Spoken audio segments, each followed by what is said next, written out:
এই একটা কাজ যদি আপনি না করেন, আপনি কখনোই আইএলস এ ভালো করতে পারবেন না। আপনার আইএলস এক্সামে ভালো করার জন্য আপনাকে ইংলিশে পারফেক্ট হইতে হবে না।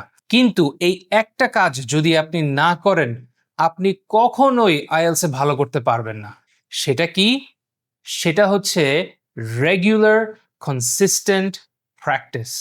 তবে এখানে একটা ভালো জিনিস হচ্ছে আপনার এই আইএলস প্রিপারেশনের জন্য আপনি যাই করেন ইংলিশে, হোক সেটা একটা সিনেমা দেখা, হইতে পারে সেটা একটা গল্পের বই পড়া, বা ইভেন আপনি একটা মক এক্সাম দিচ্ছেন, সবকিছুই কিন্তু আপনার এই আইএলস এক্সামের প্রস্তুতিতে আপনাকে সাহায্য করছে।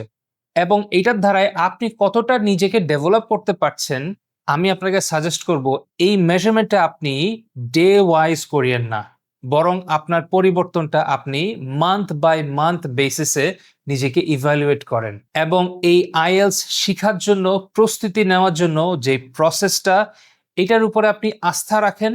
আস্থা রেখে আপনি নিয়মিত প্র্যাকটিস করেন। ইনশাআল্লাহ আপনার স্বপ্ন দেশ আপনার অপেক্ষায় আছে।